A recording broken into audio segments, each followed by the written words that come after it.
Hari ini kita memperingati Jumat Agung, hari kematian Tuhan Yesus.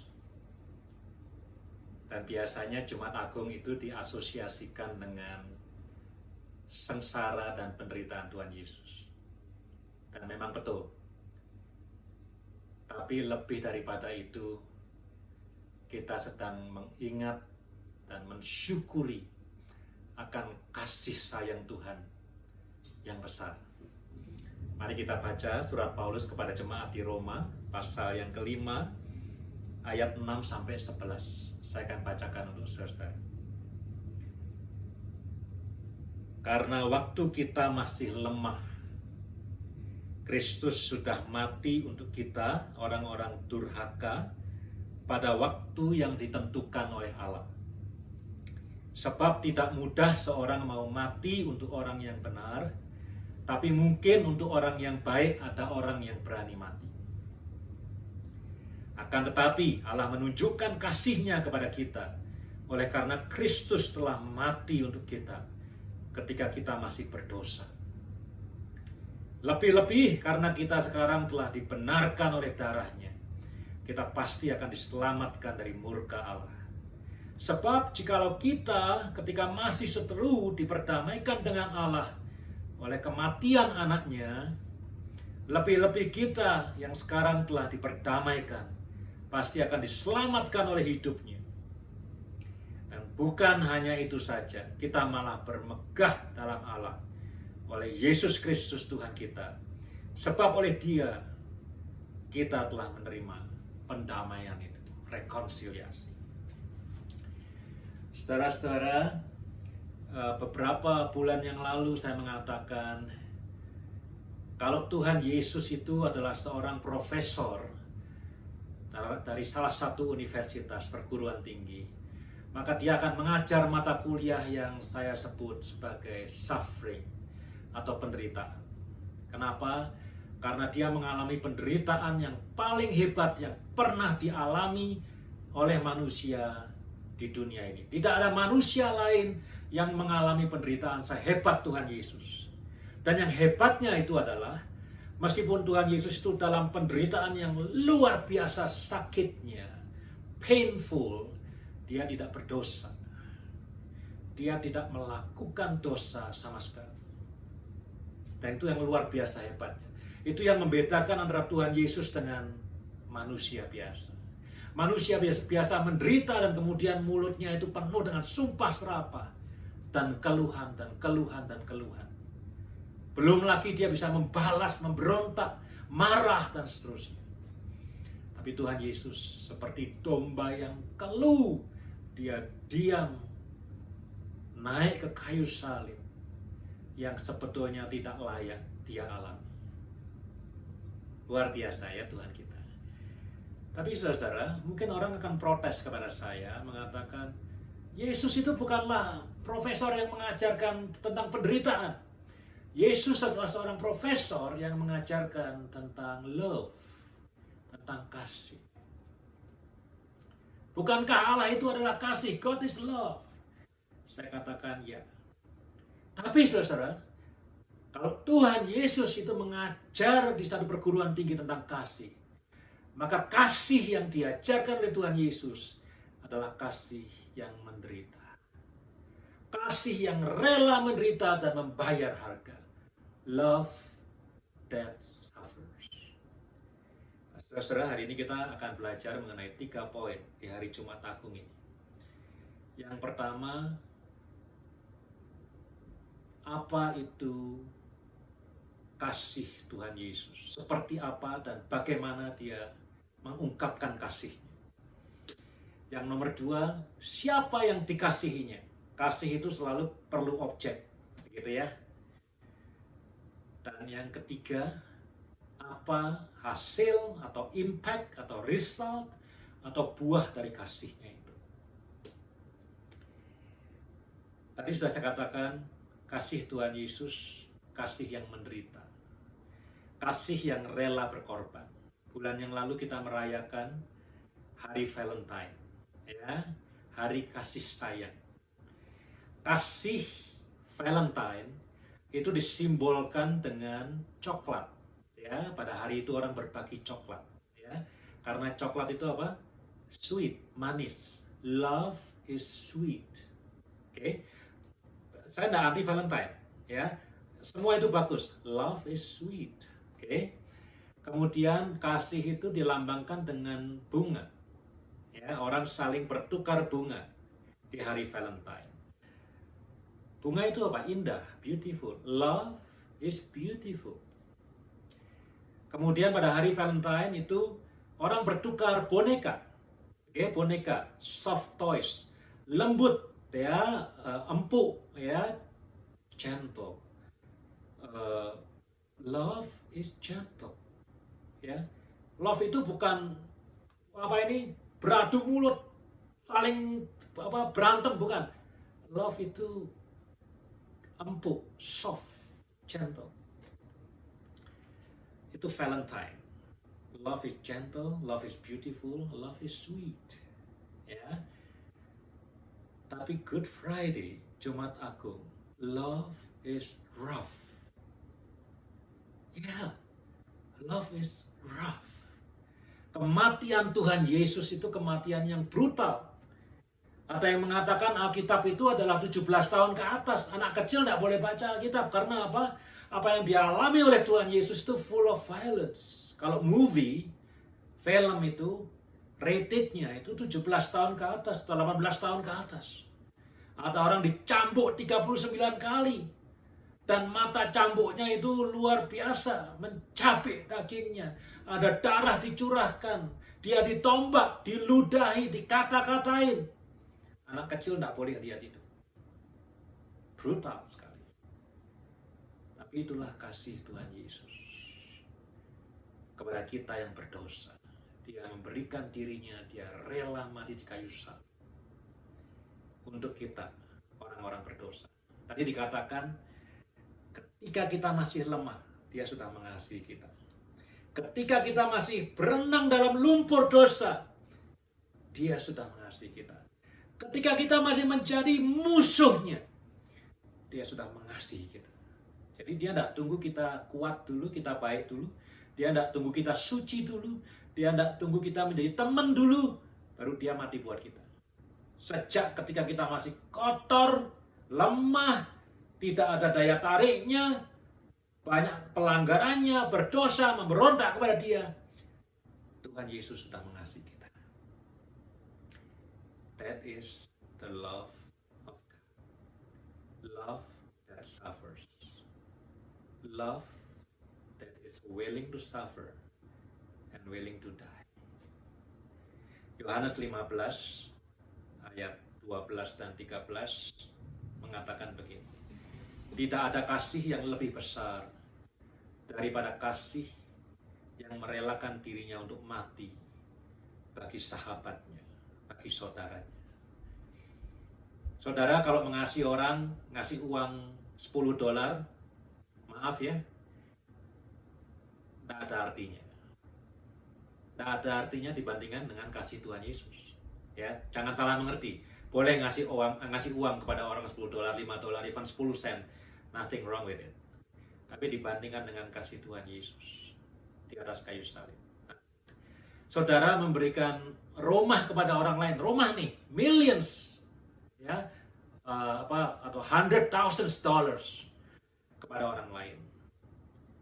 Itu big. It's a big gift. Tapi tidak ada kasih yang lebih besar daripada kasih yang memberikan nyawa kepada saudara. Itu kasih Yesus. Itu poin yang pertama. What is the love of God? What is God's love? Kasih yang mau berkorban, kasih yang mau mati. Rough. Ya, beda dengan Valentine. Saya tidak bilang Valentine jelek, tapi beda. Valentine and Good Friday, both of them, they are promoting love, but a different love. Ya, kasih yang beda. Yang kedua, saudara, tadi sudah menjawab tentang what and how God loves us. Yang kedua, siapa yang dikasihi. Kasih itu selalu perlu objek, saudara. Maka itu Tuhan kita itu Tuhan Tritunggal, Allah Bapa, Allah Anak, Allah Roh Kudus. Sebelum dunia dijadikan, Tuhan sudah ada dan God is love. Ya, kalau God is love, kalau Dia itu kasih, Dia harus acting His love kepada siapa? Ya, maka itu ada Allah Bapa, Allah Anak, Allah Roh Kudus saling mengasihi in unity. Ini bukan khotbah soal Tritunggal, tapi saya cuma ingin memberikan ilustrasi saja. Bukan ilustrasi, memberikan background ya, bahwa God is love, karena love itu perlu objek. That's why Tuhan kita itu Tuhan Tritunggal. Dunia belum diciptakan, belum ada manusia, belum ada yang lain-lain, Tuhan sudah saling mengasihi. Kita mengasihi istri kita, ada objeknya istri kita. Istri-istri mengasihi suaminya, ada objeknya. Orang tua mengasihi anak-anaknya, ada objeknya. Kita mengasihi jemaat, mengasihi teman, mengasihi bos, mengasihi gereja, mengasihi apa saja, ada objeknya. Right? Ya, kita mengasihi perlu objek. Seringkali dunia ini mengajarkan, sekali lagi, kalau saya mengatakan dunia, bukan berarti dunia itu jelek. Dunia mengajarkan, misalnya dalam pemilihan Ratu Kecantikan, Miss Universe atau Miss World, yang juara itu adalah orang yang ketika dipakein pakaian renang, looks so beautiful. Ketika dipakein pakaian gaun malam, looks so elegant. Ketika ditanya pertanyaan dan harus menjawab dalam waktu 30 detik, jawabannya itu mantap sekali. Ya. Lalu dilihat pendidikannya, dilihat latar belakangnya, dilihat talentanya, dilihat semuanya, wajah, rambut, cara jalan, cara menari, semuanya. Then the best will be crowned as a Miss Universe or Miss World. Yang kurang baik tersisih, apalagi yang tidak baik, kita akan bisa ikut kompetisi gitu. Jadi dunia mengapresiasi orang yang terbaik. Para orang tua menasihatkan anak-anaknya, kamu harus jadi juara kelas. Nasihat yang buruk? Bukan, nasihat yang baik. Tapi kalau semua orang tua mengatakan kepada anaknya, kamu harus juara kelas. Betapa banyak anak-anak yang gagal dalam hidupnya, dalam pandangan mata orang tuanya. Bukankah hal ini sangat berbahaya sekali? Juara kan cuma satu. Oke lah, 10 besar, cuma 10 orang. Sisanya, fail. Demikianlah dunia itu menghargai orang. Siapa yang paling pinter otaknya, siapa yang IQ-nya paling tinggi, siapa yang paling cantik, siapa yang larinya paling cepat, siapa yang lompatnya paling jauh, lompatnya paling tinggi. Itu yang dihargai. Dikasih mahkota, dikasih medali, diumumkan sebagai pemenang. Tuhan itu mengasihi kita bukan karena kebaikan kita, bukan karena kesucian kita, bukan karena kita baik sama Dia. Ketika kita masih lemah, 3 kali disebut dalam ayat-ayat yang kita baca tadi. Ketika kita masih lemah, Dia sudah mengasihi kita. Ketika kita masih berdosa, durhaka, Tuhan sudah mengasihi kita. Ketika kita masih menjadi musuhnya, Tuhan sudah mengasihi kita. Kalau perang itu biasanya kita damai dulu, baru bisa baik. Salaman dulu. Salah satu menyerah atau dua-duanya come to one agreement, kemudian baru bisa jabat tangan. Tuhan enggak. Pada waktu kita masih memberontak, masih nembakin Dia, masih jadi musuhnya, Tuhan sudah mengasihi kita. Nomor 2, siapakah objek kasih Tuhan? Orang-orang buangan, orang-orang kotor, orang-orang berdosa, orang-orang yang melawan Dia. Petrus mengatakan, kalau engkau berbuat baik kepada orang yang berbuat baik kepadamu, apakah artinya? 0 besar, tidak ada artinya. Kalau engkau berbuat baik kepada orang yang membenci kamu, that is love. Kalau engkau memberi sesuatu kepada orang yang memberikan sesuatu kepadamu, apa artinya? Bukankah itu suap menyuap?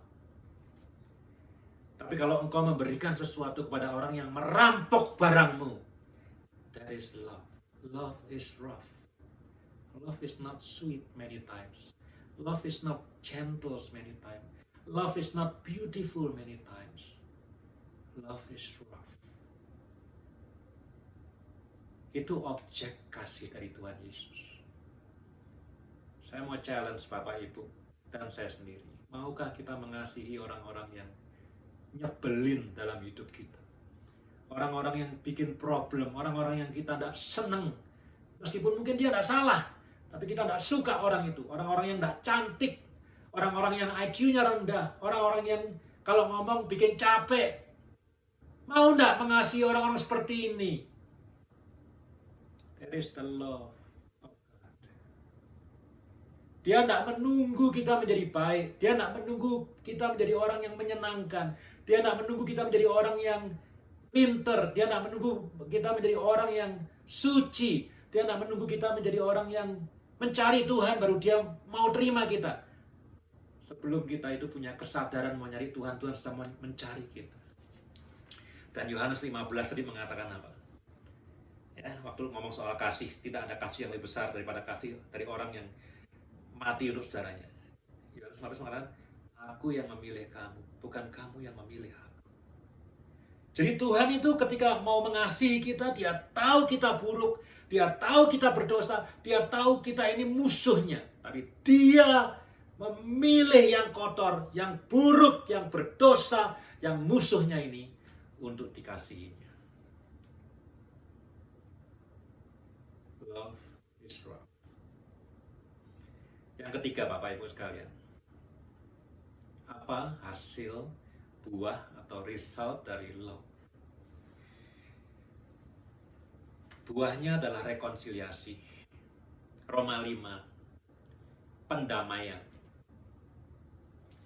Hubungan dipulihkan. Love itu, cinta kasih itu selalu membuahkan hubungan yang baik. Right? Karena kan perlu objek. Kan love itu kan tidak sendirian. Kita dengan Tuhan. Kalau kita mengasihi Tuhan, hubungan dengan Tuhan baik. Kalau kita mengasihi suami atau istri, hubungan keduanya baik. Kalau kita mengasihi anak-anak, hubungannya baik. Kita mengasihi bos, hubungannya baik. Tentu kalau saling mengasihi. Ya. Tapi regardless saling atau hanya satu yang mengasihi, ya, kasih itu mengharapkan, atau kalau dua-duanya mutual love, itu hasilnya adalah reconciliation. Kalau hanya satu yang love seperti Tuhan tadi mengasihi kita ketika kita masih menjadi musuhnya, hasilnya juga reconciliation. At least dari pihak yang mengasihi dia membuka diri, hey, aku mau loh, aku menyediakan diriku to be reconciled with you. Jadi hasilnya itu antara subjek dan objek, yang mengasihi dan yang menerima kasih, itu reconciled. Pemulihan relasi, pemulihan hubungan. Jadi orang tidak mungkin mengatakan, aku mengasihi engkau, tapi aku tidak mau ngomong sama engkau, aku tidak mau ketemu sama engkau. Aku tidak punya problem kok sama kamu, aku tidak memusuhi kamu, tapi aku tidak mau ketemu engkau, tidak mau ngomong sama engkau, tidak mau berrelasi dengan engkau. That is not love. Itu bukan kasih. Kasih itu hasilnya reconciliation. Engkau bisa mendoakan dia dengan tulus. Engkau bisa mengharapkan apa yang baik untuk dia dengan tulus. Engkau bisa berdoa bagi dia keberhasilannya, kesuksesannya, kebahagiaannya. Meskipun dia tidak suka sama kamu. Meskipun dia selalu berusaha menyakitimu. Tapi the fruit of love is reconciliation. At least reconciliation dari pihak yang mengasihi. Dari pihak Tuhan. Kamu musuhku, kamu banyak dosanya, aku suci. Kamu lemah, aku kuat. Tapi aku sudah memutuskan, aku memilih kamu, aku mau mengasihi kamu. Aku mau reconcile myself. Yang maha kudus ini, yang maha suci ini, dengan engkau yang banyak dosanya itu. Darahnya dicurahkan, tubuhnya dicapit, supaya kita manusia yang berdosa dibenarkan dan Dia yang Maha Suci, Yesus Kristus, dijadikan dosa, dijadikan berdosa, padahal Dia tidak berbuat dosa. That is the love of God. The love that is promoted on Good Friday. Love is rough. Love is rough. Puji Tuhan, kiranya hari ini kita semua bisa mensyukuri akan kasih karunia Tuhan yang luar biasa di dalam hidup kita. Amin. Tuhan memberkati.